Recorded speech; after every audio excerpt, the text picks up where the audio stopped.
You know how some memories from childhood fade away with time, like the names of people you went to school with, or the toys you used to love? But then there are other memories, the ones so intense and terrifying that no matter how many years go by, they stay burned into your brain like it all just happened yesterday. This story. This is one of those I don't think I'll ever forget that day, even though I was only in 5th grade. I didn't even understand what was really happening until much later in life. But in that moment, standing in a quiet ravine with my best friend, it was like I was standing between life and death, without even realizing how close we were too. Something that could have changed everything. And the weirdest part? The thing that saved us. It wasn't bravery, or knowledge, or even luck. It was just this little voice in my head that told me to stop, to wait, to do something different than my instincts were screaming at me to do. If I hadn't listened to that voice, you probably wouldn't be hearing this story right now. It all started one summer up near Saugatuck, Michigan. My family used to go there almost every year, and honestly, those summers were some of the best times of my childhood. We didn't have video games or endless TV shows to keep us busy back then, at least not the way kids do today. We had nature, rivers, woods, trails, ravines, and freedom. The kind of freedom where you could disappear outside all day, and as long as you came home by dinner, no one asked too many questions. That summer, my best friend came along too. He was like a brother to me, someone I trusted more than anyone. We spent every single day exploring, finding new trails, daring each other to climb trees higher than we should, or wandering down into places we probably had no business being. One of our favorite places to go was the Ravine. It wasn't far from the summer house, maybe an hour walk if you took your time, and it was one of those spots that felt like a hidden world just for us. The water there was shallow, only up to our ankles most of the time, and it wound its way. Between steep walls of earth and rock, it felt private, like the world's best secret playground. So one afternoon, we headed out like we always did, with nothing more than a couple of water bottles and the excitement of finding cool rocks, as we used to call them. That was our thing, collecting shiny stones, weird-shaped ones, anything that caught our eye. To us, it felt like treasure hunting. The sun was high, and I remember how warm the water felt against my feet as we walked along. We were laughing, talking about nothing important, probably daring each other to see who could find the weirdest looking rock. It was just a normal summer day. But then we saw it. At first, it didn't even register as anything dangerous. It just looked like this big, thick black cord stretched out in the water, kind of snaking along with the current. My friend spotted it before I did, and he went straight for it, curious as always. He bent down, grabbed it with one hand, and then he froze. Like completely froze. His whole body went rigid in this unnatural way, his arms stiff, his legs locked in place, and the look on his face, God, I'll never forget that look. His eyes went wide, almost bulging, and there was this mix of terror and pain all at once.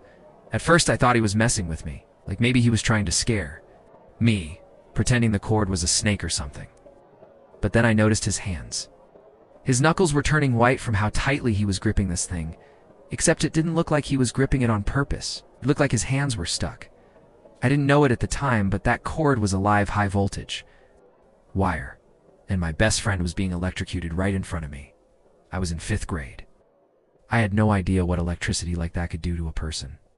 I didn't understand what was happening, just that something was horribly wrong. "Hey, let it go!" I shouted at him. "Drop it!" But he didn't answer. He couldn't answer. His jaw was clenched tight and his whole body was trembling, like he was being shaken by some invisible force. I panicked. My first instinct was to run to him, to grab the cord out of his hands or pull him away.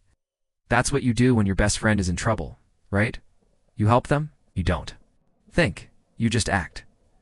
I actually reached out, was so close to grabbing that wire myself, and I swear to you, to this day, I don't know what stopped me. It was just this. It's feeling like a little alarm bell going off in my brain, screaming at me, "Don't touch it. Don't do it."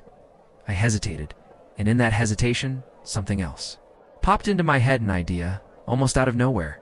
There was a big rock lying in the water nearby, heavy, but flat on one side. I grabbed it, my hands shaking, and I lifted it as high as I could. Then I slammed it down onto his hands where he was holding the wire. The impact knocked the wire loose, and it dropped to the ground with a splash. My friend collapsed, gasping, his whole body twitching as he stumbled backward and fell into the shallow water. For a second I thought he was dead. My heart stopped. But then he groaned, holding his chest, blinking like he was waking up from a nightmare. "Are you okay?" I shouted, rushing to his side. He just sat there, drenched and pale, staring at me with this dazed look. I don't know, he whispered. His voice was weak, almost broken.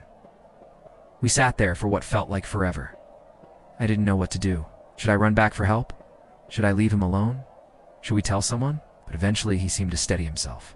He sat up, then stood, though his legs were shaky. He didn't want to talk about it.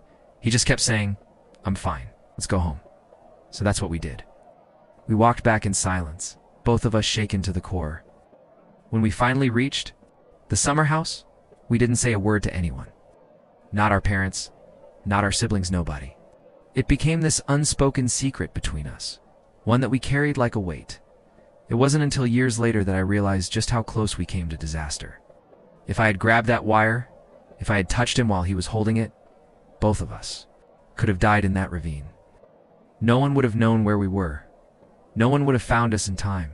And the scariest part? I don't know why I didn't grab it. I don't know where that voice in my head came from.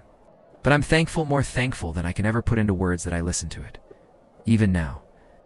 Every once in a while, I'll think about that day. I'll think about my friend's frozen face, the way his eyes looked, in the moment I almost made the worst mistake of my life. Sometimes I wonder if he remembers it as clearly as I do. Maybe he's blocked it out. Maybe he doesn't want to think about it. Me. I'll never forget, because that was the day I learned just how fragile life is. And how one small choice, one split-second decision can be the difference between living to tell the story and never making it home at all. So yeah, I don't know if this counts as creepy or not. But for me, it was the day I realized just how close we all are. At any given moment, to something we can't take back. Thanks for listening. And if this story gave you chills, or made you think about your own close call moments, make sure to hit that like button, subscribe, and follow True Threads for more stories that'll stay with you long after they're over.